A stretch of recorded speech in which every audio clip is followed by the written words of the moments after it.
మల్లారెడ్డికి మరో షాక్. మేడ్చల్లో పెద్ద చెరువును కబ్జా చేసి నిర్మించిన ప్రహారీ కూల్చివేత.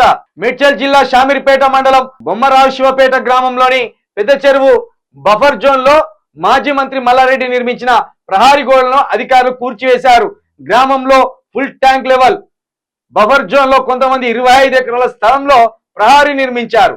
అందులో మాజీ మంత్రి బీఆర్ఎస్ ఎమ్మెల్యే మల్లారెడ్డికి సంబంధించిన సర్వే నెంబర్ 408లో 7 ఎకరాల ప్రహారీ ఉంది. ఇది ఒక్కటే కాదు, చెంగిచేర్ల దగ్గర కూడా బఫర్ జోన్ లో ఈయనకి 8 ఎకరాల భూమి ఉన్నది. చెంగిచేర్ల దగ్గర కూడా బఫర్ జోన్ లో 8 ఎకరాల భూమి ఉన్నది. ఒక్క చెంగిచేర్ల, ఒక్క షామీర్పేటే కాదు, మేడ్చల్ మొత్తం ఉన్నది. ఒక ఈయనకే కాదు, ప్రస్తుతం ప్రభుత్వంలో ఉన్న వాళ్ళకి కూడా ఉన్నది. ప్రస్తుతం ప్రభుత్వంలో రేవంత్ రెడ్డి ప్రభుత్వంలో ఉన్న కొంతమందికి కూడా ఉన్నది. వీళ్ళంతా కూడబడుకునే వ్యవస్థను ఆగం చేస్తున్నారు. ఇప్పుడు పార్లమెంట్ ఎన్నికలు అయిపోయిన తర్వాత మనోని స్టాండ్ ఎట్లుంటుందో జర చూడుర్రి.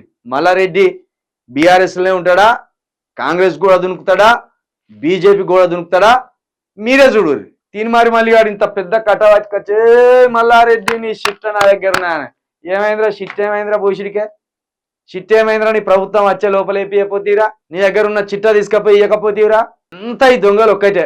మల్లిగాడు కూడా అక్కడ ఈ మన బోడుప్పల్ల ఎన్టీఆర్ స్టాచ్యూ పక్కన లోపల ఒక మసీద్ ఉంటది.